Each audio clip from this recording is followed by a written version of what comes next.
Salut à tous, bienvenue chez la Maison Reptile. Après les couleuvres et après les pitons Régis, aujourd'hui on va parler de nos gros serpents à la maison. Donc quand je dis gros, on va parler des boas et de toutes nos espèces de Morelia présentes à la maison. Les boas et les Morelia font partie de deux catégories différentes dans la gestion des quotas. Nous avons les Morelia qui font partie des serpents de plus d'1,50 m auxquels on est limité à 10 spécimens à la maison. Et les boas, malgré qu'ils fassent plus d'1,50 m, sont considérés comme une catégorie de boas. Ne me demandez pas pourquoi, ils ont une catégorie à part de boas et eux sont limités à 3 spécimens par maison, par établissement. Commençons par les Morelia et commençons évidemment par notre couple de Morelia viridis. Donc là, pour l'instant, j'ai le mâle Hades. Donc comme chaque vidéo précédente, que ce soit les couleuvres ou les pitons Régis, j'ai fait des très courtes présentations d'espèces. Pour ceux qui veulent des présentations d'espèces bien plus complètes, j'ai une série qui est en cours sur la chaîne des présentations d'espèces. Les Morelia, les boas, tous les serpents que vous allez voir de toute façon à la maison vont suivre. Donc pour ça, il faut s'abonner, mettre la petite cloche et toutes les présentations d'espèces vont arriver petit à petit. Donc le Morelia viridis ou comme les autres Morelia qui vont après arriver font partie de la famille des Pitonidae, donc de la même famille que les pitons Régis. J'aurais pu faire comme pour les colibridés, faire une vidéo colibridés, une vidéo pitonidae, mais j'aurais eu beaucoup de pitonidae à présenter. Et pour la dernière vidéo, il m'aurait resté que les deux boas, donc ça aurait fait une vidéo très courte. Donc j'ai préféré découper en colibridés, pitons Régis et les gros serpents de la maison. Le Morelia viridis est un serpent qui est arboricole et qui va aimer se lover sur ses branches. Donc vous voyez, un serpent qui est comme ça, on dit qu'il est lové. Donc là, il est lové sur son bambou. Pour ceux qui ont vu leur terrarium, vous savez pourquoi. Donc là, je ne l'ai pas dérangé, j'ai juste enlevé son bambou. Je vous le montre comme ça. Donc c'est un serpent qui vient de Nouvelle-Guinée, mais qui a plusieurs localités. Nous, du coup, ce sont un couple de biacs. Petite chose qui est intéressante chez le Morelia viridis, c'est que comme pour les Goniosoma boulangeri qu'on avait vu dans la vidéo des couleuvres, ce serpent va subir un changement ontogénique. Donc les petits naissent jaunes ou rouges, donc eux, ils sont nés jaunes, vous pouvez voir qu'ils en ont encore, et deviennent bleus en grandissant, avec quelques petits points blancs ou quelques petits points bleus. Donc là, vous pouvez voir que lui, il est en plein changement ontogénique.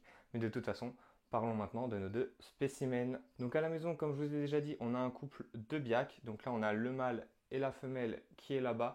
Je vous incrusterai quelques plans de coupe par là de notre femelle. C'est un couple qu'on a eu depuis 2 ou 3 ans. Très bon mangeur. Rien de problématique. Juste avec ce petit mâle, je vous avais présenté une vidéo il y a quelques temps où du coup il avait eu une stomatite, il avait été malade, donc on avait dû aller voir le vétérinaire, on l'a soigné, maintenant tout va bien. D'ailleurs merci beaucoup pour tous vos retours sur la vidéo. Vous pouvez voir que le serpent maintenant va très bien, il a pris énormément de poids, son changement ontogénique a très bien avancé. Regardez, il a même un petit peu de bleu sur la mâchoire, donc vraiment tout va bien pour lui maintenant. Ils sont tous les deux dans un terrarium de 90 sur 90 sur 45, découpé en deux pour l'instant.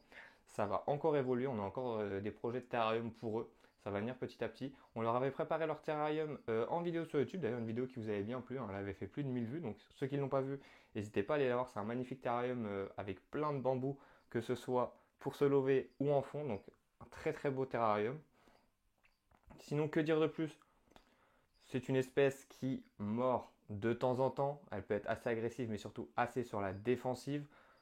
Ils n'aiment pas qu'on les embête, hein. Ils sont levés sur leurs branches. Si on les embête, ça peut être assez sur la défensive et du coup taper pour nous faire reculer. Mais sinon, ça fait pas plus mal que ça, hein. Je me suis déjà fait mordre plusieurs fois par notamment celui-là, surtout quand au début on devait lui faire pas mal de soins. Mais sinon, superbe espèce. Pour ma part, peut-être une des préférées chez les serpents. Je sais que sur différents réseaux, c'est aussi la préférée de certains de nos abonnés. Surtout Hades, comme ça, là, qui a encore pas mal de jaune, de vert, un peu de bleu. La femelle aussi a beaucoup de vert, presque plus de jaune. Elle est aussi magnifique, elle plaît énormément. Mais sinon, une très bonne espèce, hein. Souvent déconseillée pour les débutants. Moi, j'ai tendance à dire que si vous êtes renseigné, si vous avez tout le matériel, les connaissances, bah, vous pouvez commencer par du Morelia viridis, hein. C'est peut-être un petit peu plus compliqué niveau caractère ou niveau aussi fragilité que d'autres comme le serpent des blés. Mais c'est possible de commencer aussi. Et du coup, oui, quand je vous disais que c'est aussi un peu plus fragile, c'est vrai que le Morelia est considéré comme un petit peu plus fragile que les autres, mais c'est surtout qu'en fait, en France, il y a énormément de conseils de maintien différents. Il y en a qui vont les chauffer beaucoup plus que d'autres, il y en a qui vont les humidifier beaucoup plus que d'autres. Du coup, pour avoir quelques informations, des fois, c'est un peu compliqué. Faut prendre plein d'informations, regarder ce qui se fait, faire un peu une moyenne, et après, si on en a à la maison, le faire ses expériences, bien évidemment pas n'importe quoi, hein, selon ce que font les autres et faire des moyennes, et ajuster s'il faut chauffer un petit peu plus, un petit peu moins, humidifier un petit peu plus, humidifier un petit peu moins. Mais après, il faut aussi se faire à son expérience. Chaque spécimen est aussi différent, hein, même à la manipulation. Donc après, c'est à chacun de se renseigner et de se faire sa propre expérience sur le Morelia viridis, qui est un super serpent magnifique. Et vous inquiétez pas, hein, la journée, évidemment, il est lové comme ça. Mais si vous sortez, si vous entrez dans la pièce quand il fait nuit et tout ça, il se balade énormément dans le terrarium et c'est aussi très sympa à voir se balader. Regardez, je vous le remonte encore d'un petit peu plus près avec le focus. Regardez comment il est magnifique. Et depuis tout à l'heure, hein, ça fait quelques minutes que je l'ai. Vous voyez, il n'a pas de signe d'agressivité, rien du tout. Après, je ne l'embête pas, je l'ai laissé sur son bambou, mais je bouge pas mal le bambou.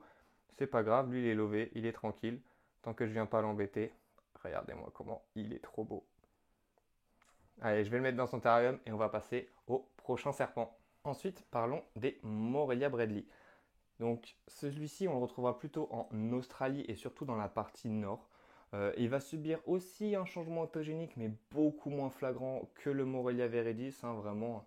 De toute façon, vous pouvez vous en douter avec ses couleurs assez sombres. Mais il y en a quand même un petit changement autogénique qui est aussi sympa à regarder pendant l'évolution de son serpent. Mais parlons directement du coup de nos Morelia viridis. Donc nous, on a un couple. Les deux qu'on a récupérés adultes. Donc nous, justement, on n'a pas vu énormément le changement autogénique à la maison. Là, on est... Petit coup de flip, je ne sais pas ce qui s'est passé. Donc nous, à la maison, du coup, comme je disais, on a un couple. Là, on est sur la femelle. Du coup, Canberra. Donc comme ils viennent d'Australie, on les a appelés Canberra et Sydney. Donc vraiment magnifique. Grosse mammaire. Pas encore au poids de reproduction, mais peut-être l'année prochaine. On a aussi des beaux projets du coup de reproduction avec nos Morelia bradley, hein, qui ont tous les deux l'âge. Maintenant, il faut juste qu'ils soient au poids parce que comme on ne les a pas récupérés petits, ils ont peut-être eu un peu de retard de croissance. Je pense en tout cas à mon goût. Mais bon, magnifique serpent qui est assez calme. Les Morelia bradley est une espèce qui ne m'a jamais mordu. Juste là, vous avez vu, elle a eu un petit coup de flip, mais rien de grave, hein. Voilà, elle a un petit peu des coups comme ça de flip, mais jamais mordu, jamais de signe d'agressivité, rien du tout. Si je recule un peu, vous pouvez voir qu'elle est quand même assez longue. Je pense elle doit faire bataille, elle doit faire 1,80 m. Pas très lourde, elle doit le faire aux alentours des 2 kg. Elle est vraiment très calme quand même, hein. Bon, après, nous, on galère un peu à les sortir de leur terrarium parce que, comparé à certains que j'ai déjà vus, hein, et chacun fait comme il veut, mais nous, dans leur terrarium, ils ont pas mal de racines, pas mal de quoi aller se mettre en dessous ou s'enrouler autour d'une racine aérienne. Du coup, des fois, on galère un petit peu à aller les chercher dans leur terrarium, mais bon, au moins, eux, ils se sentent mieux, ils peuvent grimper un peu, ils peuvent se cacher s'ils ont besoin. Donc là, c'est la femelle qui est assez grande. Je vais aller la reposer dans son terrarium et vous montrer du coup le petit mâle juste après. Et donc là, on se retrouve avec le mâle, donc qui est quand même un petit peu plus petit, qui est aussi très calme. Souvent, il souffle, il n'a pas envie d'être dérangé, mais il fait rien de plus, hein, vraiment aucun signe d'agressivité non plus. Souvent, on me demande comment je fais pour manipuler les Morelia bradley parce que c'est un serpent qui, pareil, est dit agressif. Il y en a beaucoup qui ont du mal à aller le chercher dans le terrarium ou du mal à les manipuler. Bah, aucun problème, hein. Si on fait bien les choses et qu'on habitue les serpents, qu'on ne fait pas n'importe quoi et tout ça, on peut manipuler ces serpents-là, les Morelia qui sont dits agressifs. Vous voyez, il n'y a aucun problème, je peux mettre ma main sous sa tête, devant sa tête. Il sait très bien que je ne suis pas un danger pour lui, du coup il ne va pas avoir besoin de se défendre et du coup de me taper. Donc vous voyez, un petit peu plus petit que la femelle, je pense que lui doit faire entre les 1,60 m et 1,50 m peut-être. Mais il a de très beaux reflets aussi, vers la fin de son corps. En plus, on a un peu la lumière de dehors. Pour une fois, il fait beau en Bretagne. Mais regardez, vraiment magnifique serpent. Donc pareil, hein, comme pour le Morelia viridis, si vous avez envie de commencer par un Morelia bradley, c'est possible. Juste, il faut les connaissances, il faut savoir bien faire les choses. Il faut le matériel parce que, comme pour les Morelia viridis, vous voyez, ça va être des grands serpents, hein. Donc là, actuellement, ils sont sur du 120, 60, 60. Les deux, on a la femelle ici et le mâle juste là. Donc c'est des serpents qui demandent quand même beaucoup de place, qui vont aussi se nourrir de plus grosses proies par la suite, donc qui vont coûter cher. C'est un serpent qui, y en a qui disent qu'il est arboricole, semi-arboricole, terrestre. Donc nous, on fait un peu les deux. Ils ont pas mal de place au sol, de la hauteur, de quoi grimper avec pas mal de branches. Des fois, ils sont au sol, cachés dans des cachettes. Des fois, ils sont levés sur les branches, un peu comme les Vérédis. Donc c'est assez sympa à regarder évoluer. Donc vraiment, un très très beau serpent qu'on adore à la maison et qu'on espère dans quelques années avoir plein de petits et de pouvoir voir l'évolution de Morelia Bradley. Pour le dernier Morelia à la maison, parlons de notre Morelia spilota chenille, donc un serpent qu'on retrouvera aussi en Australie, qui lui ne va pas subir de changement autogénique mais va être jaune et noir. Bon, pas forcément tous comme celui-ci, hein. Pour ceux qui en ont déjà vu plusieurs, vous avez remarqué qu'ils ne sont pas souvent aussi jaunes que ça, avec vraiment un jaune bien bien flashy. J'espère qu'à la vidéo vous voyez vraiment comment son jaune ressort. Donc ils ne sont pas tous comme ça. Nous on a de la chance d'avoir ce spécimen et d'ailleurs parlons un peu de lui. Comme pour les Bradley, c'est un serpent qu'on n'a pas eu la chance de voir évoluer. On l'a récupéré adulte il y a à peu près un an. On l'a récupéré il y a un an déjà adulte. Donc vraiment très très grande. Je pense que c'est le serpent le plus long de la maison. Elle doit peut-être dépasser les 1,80 m. Très très beau serpent. On est très content de l'avoir récupéré. C'est quelqu'un qui n'avait plus le temps de s'en occuper. Seul petit bémol, elle a cette petite boule qui avait en fait c'est une boule de graisse. On nous avait dit quand on l'a vendu, enfin quand on l'a acheté, elle avait passé des radios, rien de grave. Nous, elle est allée voir le vétérinaire il y a quelques temps. C'est à surveiller, ce serait peut-être une boule de liquide, mais tant qu'elle ne grossit pas, surtout au moment des nourrissages, ce n'est pas grave, donc on surveille. On a dû prendre en photo avec une règle pour voir combien de centimètres ça mesurait et regarder de temps en temps si ça évolue ou pas. Pour l'instant, ça évolue absolument pas, hein. Puis de toute façon, en un an qu'on l'avait à la maison, à vue d'œil, ça faisait toujours la même taille, donc rien de grave, mais à suivre quand même. Celle-ci, on espère lui trouver un très très beau mâle avec un jaune aussi flashy qu'elle pour des futurs projets de reproduction. Donc pareil, c'est un serpent qui se lève énormément. Là, vous pouvez voir, elle a une branche dans le long et avec plein d'autres branches. Elle aime énormément se lever dessus. Elle aime aussi énormément être dans sa cachette, juste là dans le coin. Donc pareil, terrestre, arboricole, semi-arboricole, on ne sait pas trop, mais en tout cas, c'est un serpent magnifique à voir évoluer. C'est un serpent qui demande du coup aussi énormément de place, qui va manger de très grosses proies, mais pareil, hein, un serpent qui est idéal aussi pour commencer, tant que vous avez le matériel et les connaissances pour pouvoir avoir ce serpent à la maison. Et après avoir fini les Morelia, du coup il nous reste les boas. Donc là on est sur une troisième famille de serpents comme je vous disais au début, donc les boas de la famille des boidés.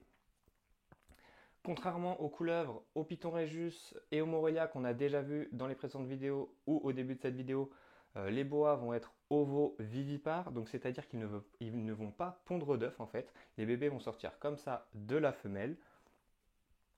Ce sont des serpents qu'on va retrouver en Amérique du Sud. Et du coup, à la maison, nous avons un couple que je vais vous présenter tout de suite. Donc là, on est sur Ruby, du coup, notre femelle Blood. Un spécimen qui est encore assez jeune, hein. On l'a récupéré il y a 1 ou 2 ans à peu près. Elle va encore énormément grandir. Elle a un très très beau projet du coup avec le mâle qui lui sera Het Blood. Donc on espère sortir des petits Blood. Vraiment un serpent qui est très tranquille, hein, si ce n'est un des plus tranquilles à la maison. Le boa, c'est très gros, ça devient gros, enfin ça devient très très gros, mais c'est généralement très très calme, hein. Bon, il y a quelques temps, vous avez fait une vidéo sur un boa qui n'était pas très calme lui. En tout cas, les deux qu'on a à la maison sont très très calmes. Vraiment de serpents très agréables à manipuler, hein. Vous voyez, il n'y a aucun problème. À la vidéo ou à la photo, elle ne ressort pas toujours aussi belle qu'en vrai. C'est le chouchou de beaucoup de monde sur Insta et sur TikTok. J'espère que ça pourra le devenir aussi sur certains sur YouTube, enfin chez certains sur YouTube. N'hésitez pas à me le dire en commentaire comment vous la trouvez et si ça peut être un de vos petits chouchous à la maison. En tout cas, c'est un chouchou pour notre part à moi et à Léa. Elle est vraiment magnifique. On a hâte qu'elle grandisse. J'ai déjà manipulé une femelle Blood adulte. Vraiment une grosse mammaire, c'était une femelle lui justement. Je bégaye un peu, j'ai un peu chaud. Mais vraiment magnifique serpent, très très calme. Pareil, le boa pour les débutants. Encore une fois, tant que vous avez les connaissances, la place, le matériel, c'est possible. Nous actuellement, que ce soit notre mâle ou notre femelle, ils sont dans des 160, non 120, 60, 60. Ils ont assez de place, hein, ils sont encore assez petits. Mais vraiment, regardez, magnifique serpent. Je vais aller la remettre après dans son terrarium et vous présenter le mâle, mais c'est vraiment des serpents magnifique. Donc là on se retrouve avec Zeus du coup, le mâle. Donc lui pareil, hein, donc lui on l'a depuis un peu plus longtemps, il est déjà un petit peu plus gros. Donc lui Headblood, porteur salmon aussi, donc qui est vraiment très très beau. Je viens de m'apercevoir justement, j'en profite à chaque fois que je fais des vidéos pour les sortir et pour leur faire un checking, voir si tout va bien. Et je viens de m'apercevoir qu'il lui reste un petit peu de mue sur la tête. Donc après la vidéo, je vais en profiter pour lui enlever ça. Donc c'est toujours bien, de toute façon j'en profite à chaque fois, hein. Dès que je fais des coupures pour prendre l'autre serpent, je fais un checking sur le serpent précédent. Quand je m'aperçois qu'il y a quelque chose, j'en profite. Bon là je l'ai vu tout de suite, hein. Il y a quelques petits trucs de mue sur sa tête, donc j'enlèverai après. Ce spécimen là, il va être assez souffleur lorsqu'il est dans son terrarium, hein. Il prévient, il n'a pas envie d'être dérangé. Mais une fois qu'il est sorti, vous voyez, il se balade très tranquillement. Il est assez agité au début, il bouge un peu, il se calme tranquillement et après vous voyez, il se pose sur le bras et on peut le manipuler tranquillement avec ses différents points d'appui, le laisser un peu avancer. Et de toute façon, c'est aussi un super serpent qui est très très calme, qui est très très beau, qui va grandir encore aussi lui aussi un petit peu, qu'on a hâte vraiment aussi de voir les projets de reproduction avec Ruby. Et puis comme je vous ai dit, c'est des serpents ovovivipares, donc ils ne pondent pas d'œufs, donc les bébés sortent d'un coup. Et ça, j'avoue que j'ai très très hâte de voir ça en vrai, je ne l'ai jamais vu. De toute façon, on n'a encore fait jamais de reproduction avec les serpents, mais vraiment, quand on a les œufs, on les met en incubation, puis ils éclosent. Mais alors là, avec les boas, ça sort direct. Ça doit vraiment être quelque chose d'incroyable. Donc on a hâte de suivre tout ça au fil des années. Si vous aussi vous avez hâte, hein, n'hésitez pas à vous abonner évidemment. Mais bon, ce serpent est vraiment magnifique. Je vais aller le remettre aussi dans son terrarium. Et on va finir la vidéo ensuite. Donc voilà, je l'ai remis dans son terrarium, je lui ai enlevé le petit bout de mue. Et on vient de finir du coup la présentation des gros serpents présents à la maison. Et avec cette vidéo là, du coup, on aura présenté tous les serpents qui sont présents à la maison. Avec la première vidéo, les couleuvres, la deuxième vidéo, les pitons Rhésus. Et la troisième, celle-ci avec les gros serpents. J'espère que tu auras vu les 3 vidéos, sinon n'hésite pas à aller voir les 2 précédentes. Dis-moi en commentaire de cette vidéo-là, quelle partie tu auras préférée, si c'est les couleuvres, les pitons ou les gros serpents. Souvent, les gens vont préférer cette vidéo-là avec les gros serpents, surtout qu'on a de très très beaux spécimens à la maison. Sinon, mets-moi un petit like, un petit partage, du coup le petit commentaire et surtout, abonne-toi pour de prochaines vidéos. Allez, salut!